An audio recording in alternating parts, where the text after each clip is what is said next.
Minisita omubeezi w'ebyensimbi Amos Lugoloobi y'omu ku baayitiddwa akakiiko okuwulira okwemulugunya okwava mu kamyufu oluvannyuma lw'okuloopebwa gwe yali avuganya naye Benjamin Lubwama nti yabba akalulu n'okugulirira abalonzi.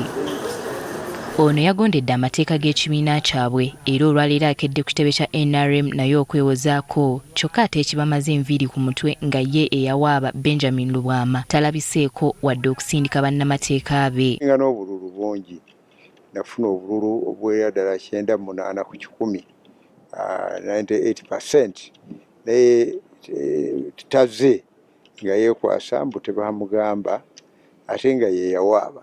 Lugoloobi alumiriza Lubwama obutaba na bwerufu mu musango guno, agamba nti omusajja ono amupeeka ssente ez'okumukumu ye kye yagaana. Onya ssente muffe tumuwe naye ffe twagaana okumuwa ssente n'emu. Kakati n'agamba nti nange nja kubeera nga mbatawaanya kwega takikola mu mwoyo mulungi. Lugoloobi si ye yekka ne Beatrice Akelo era nga ye minisita omubeezi avunaanyizibwa kulondoola ensaasaanya y'eggwanga naye yayitiddwa okwewozaako kyokka eyamuwawaabira naye talabiseeko. Not even give me the copy. That shows that she was not serious. She did not inform me. Now even today when we came to hear our petition, she did not turn up.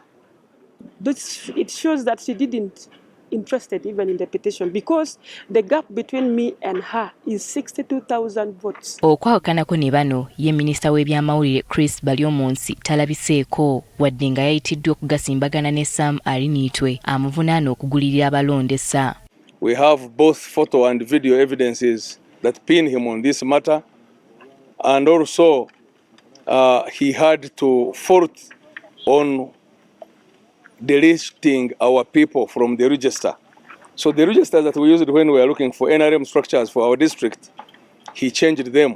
Kyokka abamu ku balala abazze mu kakiiko kano bagamba nti ababalese mu kakiiko kano baagala kuboonoonera budde bwabwe. Ne bw'aba agudde taagala kukkira ajagala kukola petition. Kati bwe petitioninga nga muluka gumu ate nga muluka gumu tegweza na 1% tekina kye kikyusa kwonoona budde.